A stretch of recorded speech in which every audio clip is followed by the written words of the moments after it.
we're going to talk about this theorem called the central limit theorem, and it's actually the most important theorem in statistics. Okay, if you ask any statistician out there, and we ask them what the most important thing in statistics is, they will tell you it's the central limit theorem. Okay, now I would say that the central limit theorem is probably the most hardest conceptually thing to grasp in this class. Okay, so this is probably the hardest thing to understand what things mean. But once you understand what each of the words mean, it's probably the easiest thing that you'll do. Okay, so it's both the hardest and easiest thing that we'll do in this class. Okay, before we go over what the central limit theorem says, I do want to talk about some symbols that we'll be using throughout this class and the rest of the semester probably. Okay, so I didn't write this on this chart, but whenever we talk about the sample size or the total number of things in a sample, does anyone remember what letter we use for that? Oh, that's a different one, but close. You're good. We're getting there. We actually use the letter N, right? So when we're talking about the total, or like how many things there are, or how many things there are in the sample, we're always going to use the letter N. Okay, I thrown that out a little bit, but I haven't defined it, so we have it there. Okay, and whenever we have a sample, we have a population, which is the big thing that we're taking the sample out of, and then we have the sample, which is like the small thing, right? Now, I've talked about the mean and the standard deviation before, and I've given you symbols for them, but I haven't really distinguished what they actually mean before, okay? Now, when we talked about mean, does anyone remember the symbol we used for that? It's the cursive M. Yeah, the cursive M, it kind of looks like a U almost too, but it looks like this, right? And I didn't get very specific with this, but when we talk about the population mean, or sorry, when I talk about this symbol that looks like a U, it's very specifically the population mean. Okay, I haven't told you that before, but it actually represents the mean of the entire population. Okay, who remembers the symbol for standard deviation? Circle, the circle with like the line on top, or lowercase sigma, if you want to be precise, looks like this. And well, I didn't tell you before, but it represents the population standard deviation, not just regular standard deviation. Okay. Well, we have symbols for population. Let's talk about what the symbols for the sample means are. Okay. So let's say we're specifically talking about the mean of a sample. We're going to use this symbol here. It's an X with a bar on top. Okay, so X bar represents the sample mean. Okay. Sample standard deviation is probably the least creative name ever. It's S. So these are 5 symbols that I will be using today and probably for the rest of the semester. So I probably will put these on the quiz. Make sure that you know what these symbols are and what they represent, because these will be very important in the future. Okay. So let's just come back to samples and what they are.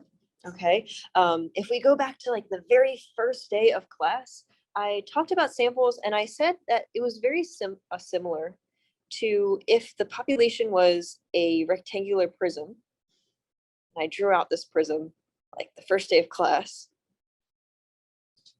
So let's say the population was this box or a cake or something like that, and I wanted to take a sample out of it. I represented the sample as a cross section, which was like one square out of this entire box. Okay, so I said a sample was analogous to a cross section, at least in a perfect world where all the samples would be the same. Okay. Well, just like this cross section, I could have taken the cross section towards the top or towards the back. It didn't really matter where I took the sample out because there's many different types of samples I can take out of this box. Okay, and I'm actually going to write this out. Okay, in a population, there's not just one sample, there's many different types of samples, right? So there are multiple samples. Okay, and I kind of want to give us some practice with the notation here. So let me just expand on this real quick. Let's say our population was this class, okay?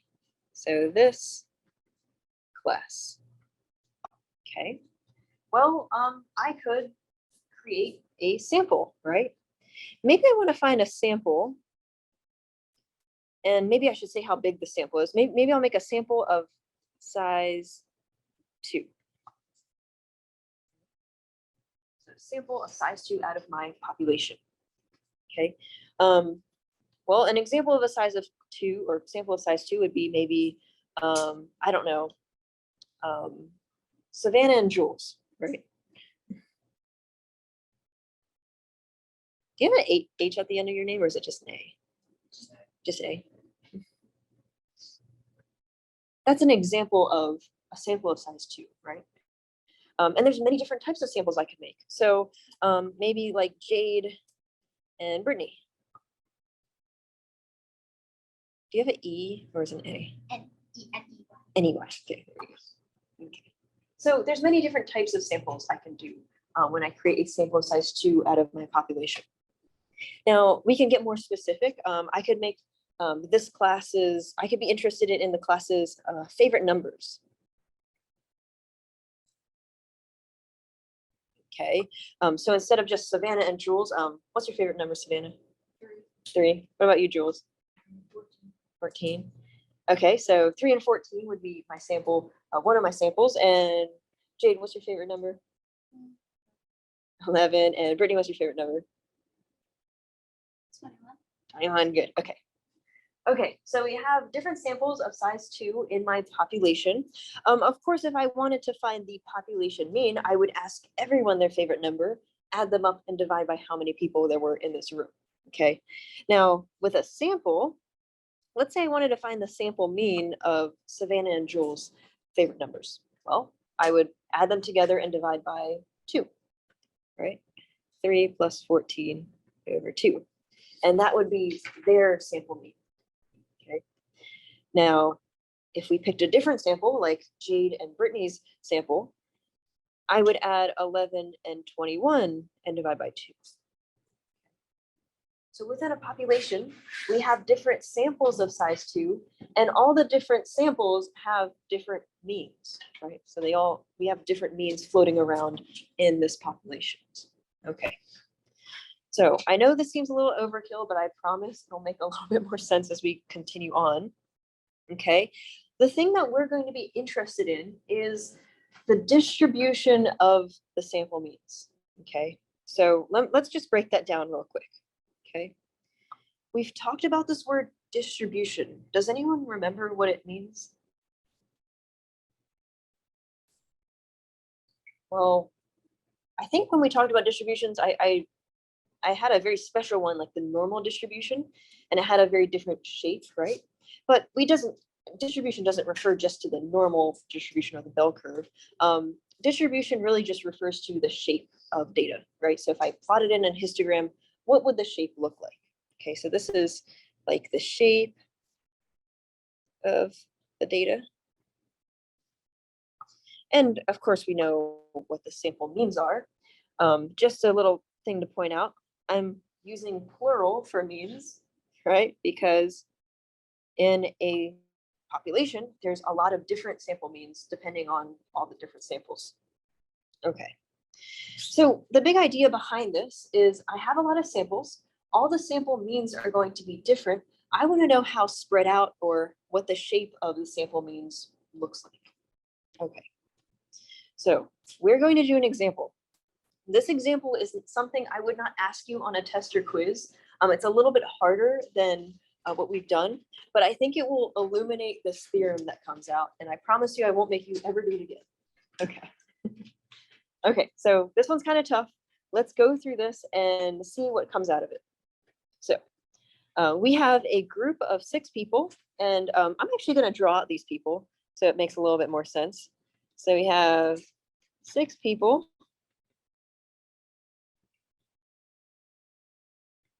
Okay, and these 6 people are numbered 1 through 6. Okay, so we have this person who's numbered 1, 2, 3, 4, 5, and 6.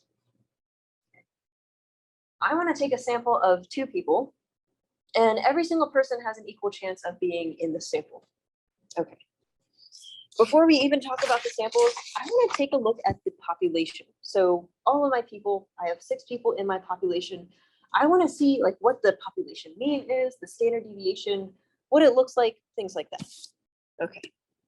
Now, I'm sure you might remember from your test, when we're looking for the population mean, maybe I should construct a probability distribution first, and it makes it a little bit easier for us to do this. So all my possible values up top is person 1 through 6. Okay. What's the probability that person 1 gets chosen? 1 out of 6, right? There's 6 total people. Every person has an equal chance of being chosen. So 1 out of 6 is the probability that person 1 gets chosen. And I bet it's the probability that everyone else gets chosen too. So, okay. So I've constructed a probability distribution that gives the probability of every single person being chosen. How would I find the population mean?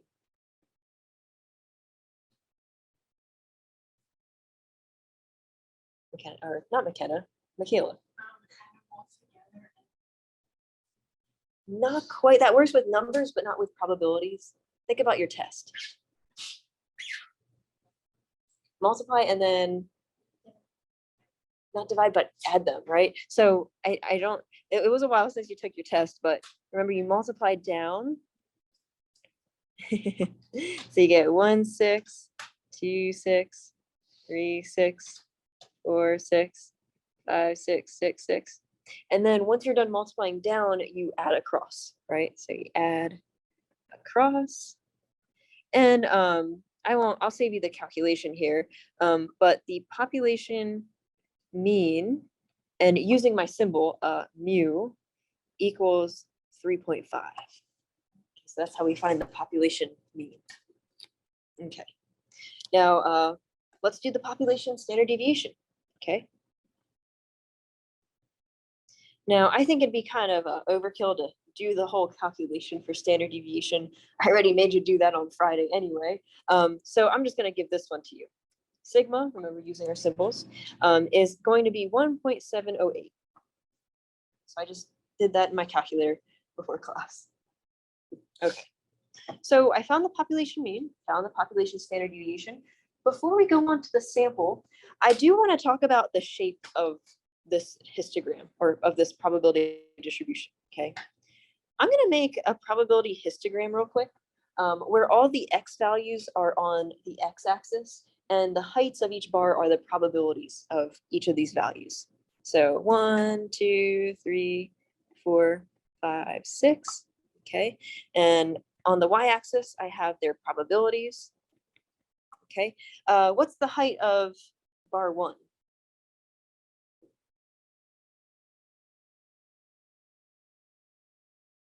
Well, what's the probability of person 1 being chosen? 1/6, right? So the height of this bar is going to be 1/6. Okay. What's the height of bar 2? 1/6, right? And I'm pretty sure all the rest of the bars are also going to be 1/6 because that's the probability of everything. Okay. So I just made a very badly drawn probability histogram of my data here. Okay. How would you describe the shape of this graph?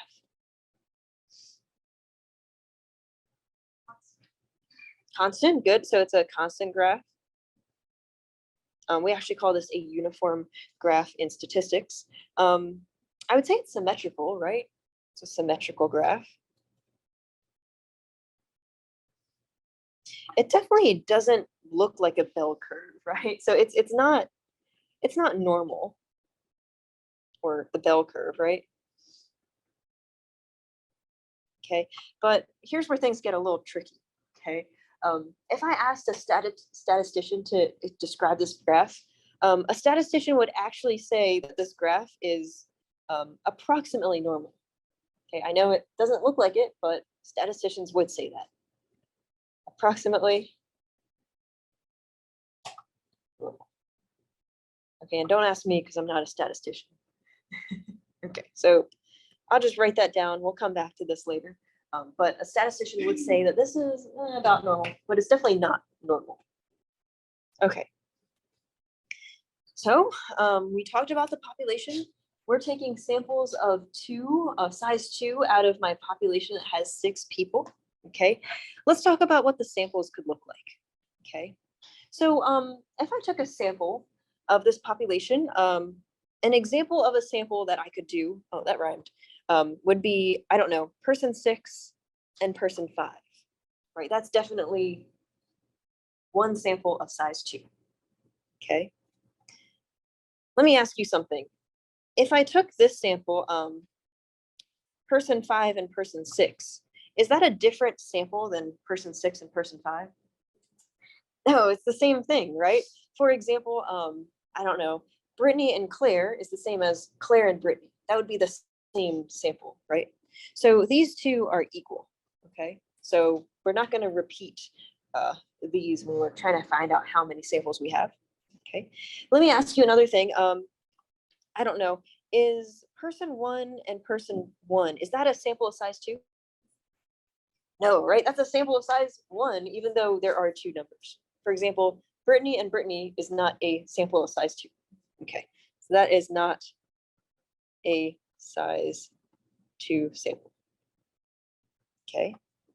Now, because I like watching you suffer a little bit, I'm going to give you like a couple minutes to figure out how many different samples we can have in this situation. You might want to write them all out. That's probably the best way to go about this.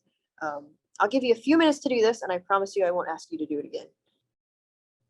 How many did we find so far? 15. Okay, I like this. We got 15. Any other numbers? I actually agree on 15. Let me show you how I would do this, just because thinking mathematically is always important. So let's just say I wanted to find all the different samples. Now, I wouldn't ask you to do this on a test or quiz, but this is how mathematicians would think of it, okay? Maybe I'd start with number 6 and number 5. Maybe I should list out all the different types of samples, including person number 6, okay? 6, 6 wouldn't work because that would be 6 and 6, and that's just one person. But I could have 6 and 4, 6 and 3, 6 and 2, and 6 and 1. Right, definitely can have those guys here. After that, maybe I should list all the samples, including person number 5. So maybe person 5 and person 5 and person 6 was already counted before. Person 5 and person 5 would be repeating someone, but maybe person 5 and person 4, 5 and 3, 5 and 2, 5 and 1. Going down to samples, including person number 4 would be 4 and 3, 4 and 2, 4 and 1. Okay, including person number 3, 3 and 2, and 3 and 1. And finally, person number 2, 2 and 1 is the only sample left. Okay, so in total, there's actually 15 possible samples. Okay. Any questions so far? All right, bear with me. Oh. Can't be the same number. Yeah, so like 1 and 1 wouldn't work because that would be like Brittany and Brittany in a sample. That wouldn't work, right? Okay. Now, you're probably gonna hate me because I'm gonna make you write these numbers again in this box here. So what I'm gonna have you do is I'm gonna have you write these numbers in the very corner. So for example, 6 and 5, but leave some space for you to do some work inside the box as well. Okay. So we have 6 and 5, 6 and 4, 6, 3, 6, 2, 6, 1, 5, 4, 5, 3, 5, 2, 5, 1, 4, 3, 4, 2, 4, 1. Oh. We got 3, 2, 3, and 1. And then we have 2 and 1. Okay. Now you might notice there's some extra boxes. That's because I didn't want to give you any hints on how many samples that there were possible. So I'm just going to cross out these boxes so you don't have to use them. Okay. So I have every possible sample listed in these boxes. What do you think I'm going to ask you to do with these samples? Not graph them, but we're close. What are we talking about in this section? Well, Well, page 1 talks about we want to find the distribution of the sample means. What do you think I'm going to make you do? Make a distribution of their means. We have every single sample here. Maybe we should figure out what the means are. Okay. So for example, sample 6 and 5, how would I find the sample mean of 6 and 5? Add them together and divide by 2, right? So 6 plus 5 divided by 2 is 5.5.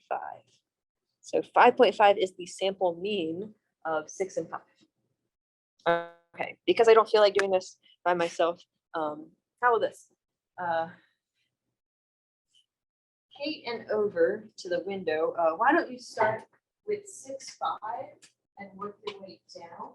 And then everyone else start with 2, 1 and find the mean going up. I think I see everyone making the halfway point here. So you don't have to keep calculating if you don't want to. What's the mean of 6 and 4? 5, good. What's the mean of 6 and 3? 4.5. 6 and 2? 6 and 1. Good. What's the mean of 5 and 4? 4.5. 5 and 3? 5 and 2? 5 and 1? I got 3. Okay, it's 3, right? Yeah, good. Okay, what about 4 and 3? 3.5. 4 and 2? 3. 4 and 1? 2.5. 3 and 2? 2.5. 3 and 1? And what about 2 and 1? 1.5. Okay. Did that kind of quick. All right, so just recapping what we're doing, I took every single possible sample of size 2 out of my population, and then I found the mean of every single sample that I could create. Okay, so we're interested in the distribution of the sample means. I have my sample means written in yellow.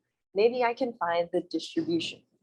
Okay, so I have a little chart here that I can find this distribution. I can graph it and see what happens.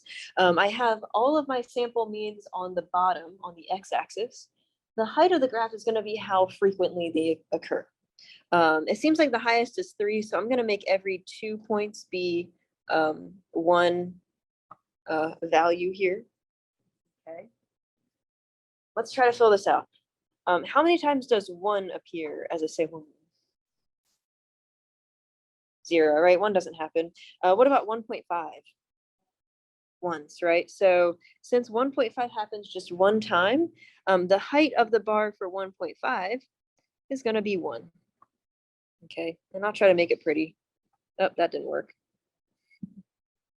Okay, maybe I won't make it pretty. Okay, how many times does 2 appear? Once, right? It only happens with 3 in 1 sample.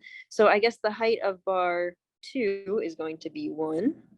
And I'll try to fill that one in. Okay. How many times does 2.5 appear?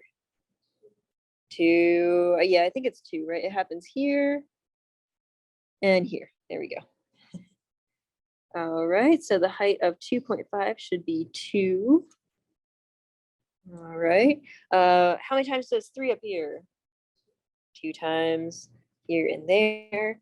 So I'll make this bar of height 2. How many times does 3.5 appear? 3, right? It happens 1, 2, and 3 times. So that's going to be a high bar up there. It's going to be height 3. How many times does 4 appear? Twice, good, 1 and 2. So the height of 4 is going to be 2. Okay. How many times does 4.5 appear? Twice, good, 1 and 2. So that bar is going to be height 2. And I'll save you the rest of counting. 5 and 5.5 happens once. So 2 and 2. Okay. So I've had my population. I found all the possible samples of size 2. I found all their means, and then I drew the distribution of their means. Okay. This picture right here is called the, let me write this out. The distribution of the sample means, because it's the sample means and how they're spread out. Okay, instead of saying the distribution of the sample means, which is very long and a lot of stuff to say, mathematicians like to say this, the sampling distribution.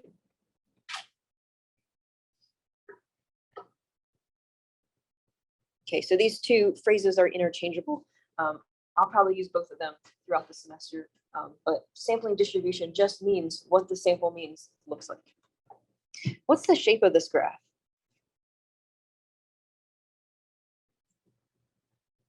The bell curve, right? It looks like the Taco Bell symbol. It's a bell curve. It's the normal distribution.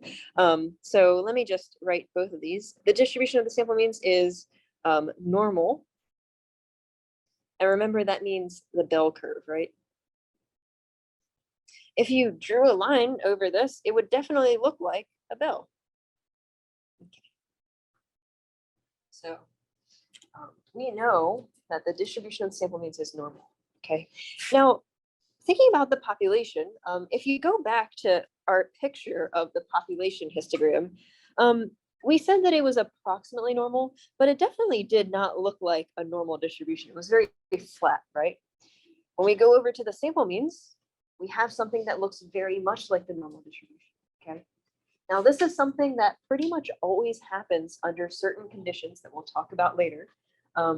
But usually when we do this with a very specific type of population, we take all the sample means, take all the possible samples, find all the sample means, and draw a histogram, they are going to look approximately or very normal. Okay, well, let's talk about the mean and the standard deviation of these guys. Okay, well, how would I find the mean of the sample means?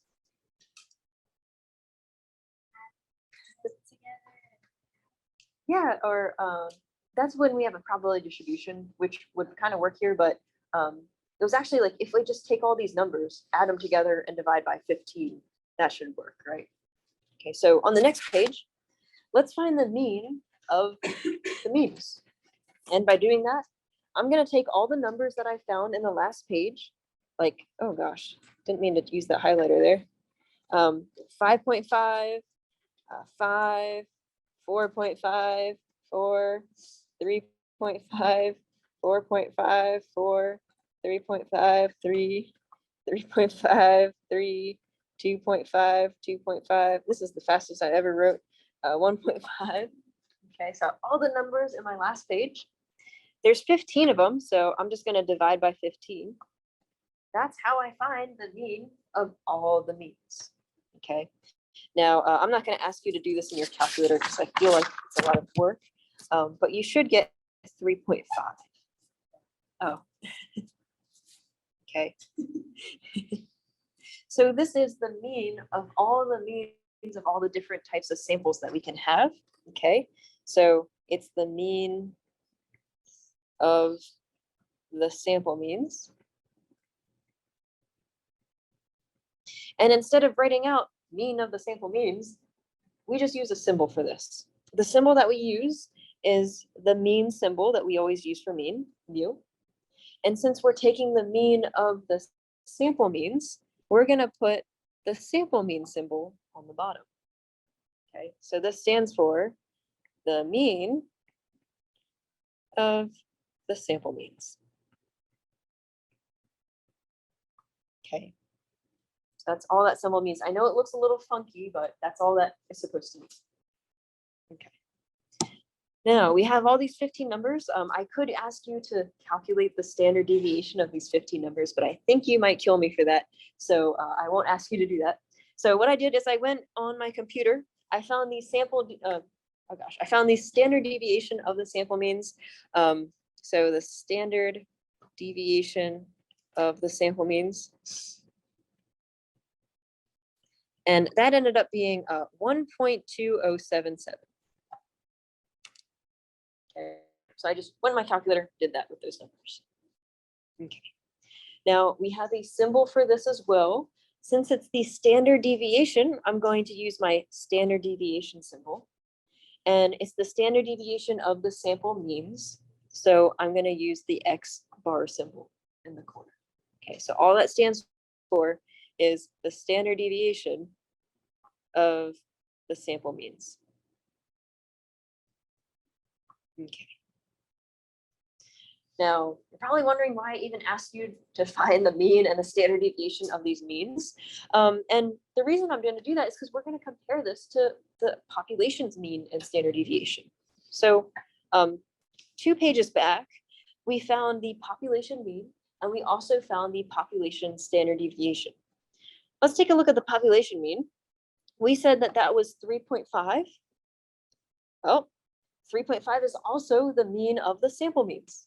Okay, so this is the same as the population mean, which was mu. Okay. Let's see if the standard deviation is the same. Okay, the standard deviation of the means was 1.2077. Going back, the standard deviation of the population was 1.708, which is a little different, right? Okay, now there is a relationship between the population standard deviation and the standard deviation of the means, and I'll put it here, and it's not very intuitive. This number is, and let me write this in a different color, 1.708, which is my population standard deviation, over the square root of 2. Okay, so this is the standard deviation of the sample means. Okay, this is my sample or population standard deviation.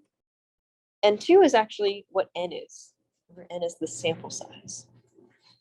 Okay. So we did all this work. What does this really mean, right? Now, I know it was kind of mean. I made you do all of this, find all the samples, find the means, take the mean, take the standard deviation. I won't ask you to do that on a test or quiz because there's a nice theorem that saves us a lot of steps. Okay, this theorem is called the central limit theorem. It is the most important theorem in statistics, and it gives us 2 conditions on if we can do this whole process really easily. Okay, let's say either the sample size is really big, so we have a sample size of 30 or more. Okay, or if the population is approximately normally distributed, which was the case in our example, because I said that statisticians would say approximately normal here. Okay, if either one of those two things are true, then we can say that the distribution of the sample means, the histogram that we drew before, will be normal. Okay, so if either one of those 2 things is true, the distribution of sample means is bell-shaped or a normal curve.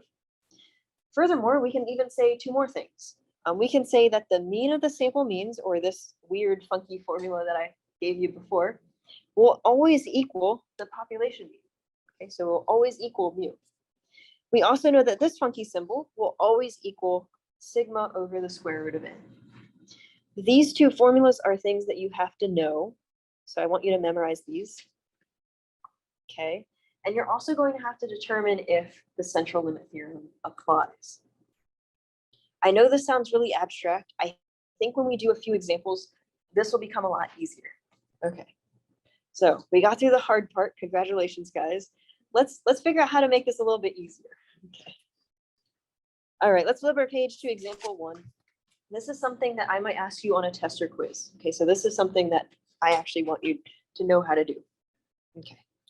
Let's say we have a sample size 45, drawn from a population where the mean is 15 and the standard deviation is 3.5.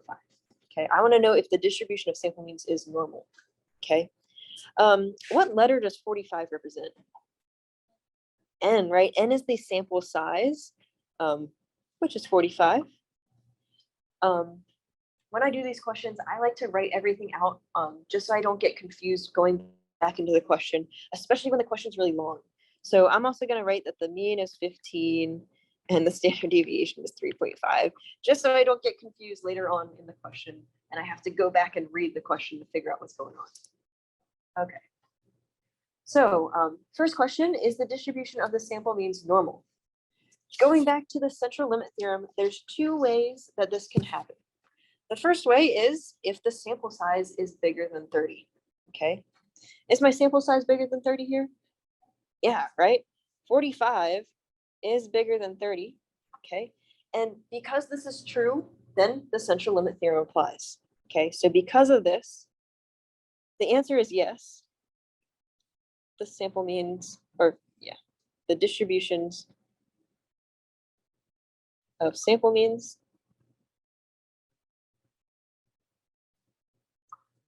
is normal.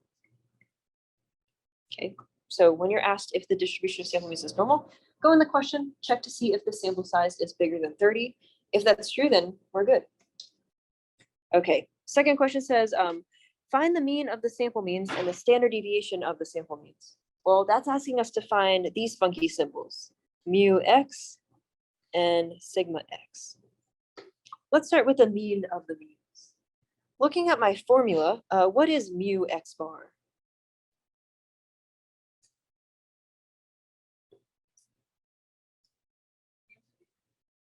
Yeah, just be 15, right? Because the central limit theorem says the mean of the means is always going to be equal to the regular mean. Okay, so that's just using the formula. How would I set up how to find the standard deviation of the means?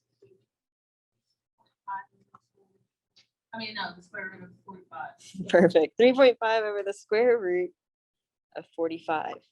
Now that's using my formula that said sigma over the square root of n. So I'm just plugging things into that formula. Okay. When you do this in your calculator, I highly recommend you to do the square root first and write it down and then do the division.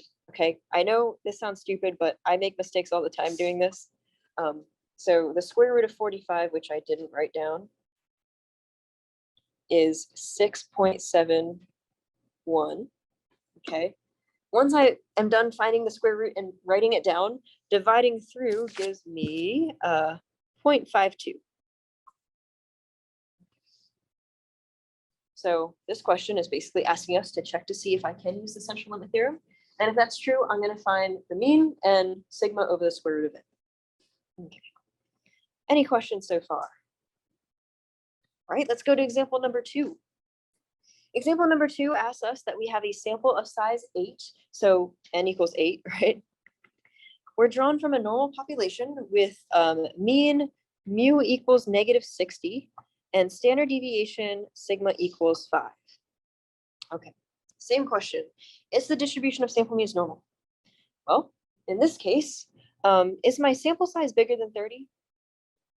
Okay, so 8 is less than 30. So is my answer no? No, why not? Yeah. Yeah, right. If you go back to the central limit theorem, it says if either the sample size is bigger than 30 or if the population is approximately normal. So there's two things that can be true. Jules? Yeah. Oh, so the central limit theorem says it basically gives like two things. Yeah, 30 is always going to be the same. Yeah, you're good. No, that's a good question though. Oh, that does. I guess I chose some bad numbers in the first example. No, you're at 30 is always going to be constant for these. Yeah. Okay, so even though 8 is less than 30, we know that the question says it's drawn from a normal population. Okay, the question says the population is normal.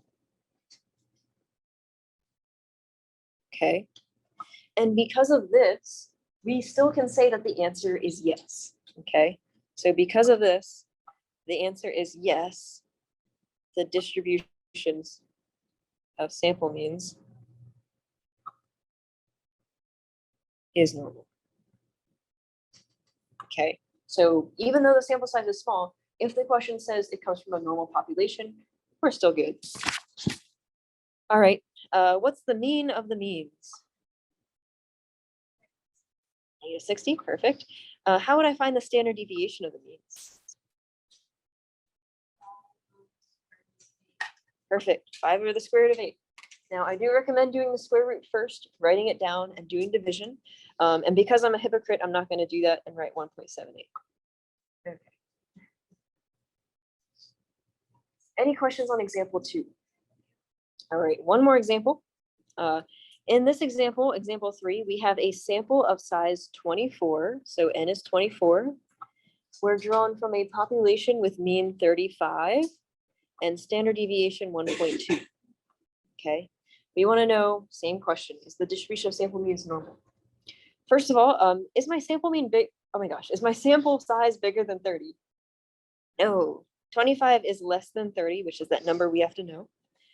Does the question say anything about the population being normal?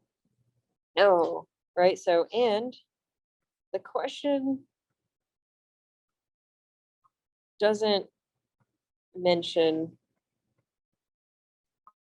a normal population. Okay, so we have a small sample size, nothing about the normal population. Is the distribution of sample means normal? No, right? Central limit theorem doesn't apply here. So we can say no, distribution, or at least like we can't say it, right? So the answer is just gonna be no. I'm not gonna write out. Okay. When we do this, we still can use the formula to find the mean of the sample means and the standard deviation of the sample means. If the answer to the question is no, most times we don't really care about the mean or the standard deviation of the sample means. So in this case, I'm not going to require you to find those two formulas. If you want to do the calculations, that's fine. But here you don't really have to do anything else except say no. Okay. Any questions on example 1 through 3? Okay. Next class, I promise I'll give you more practice with this on your own. I know I did a lot of this in front of the class today. We'll do more practice on Wednesday, and I guess I will see you then.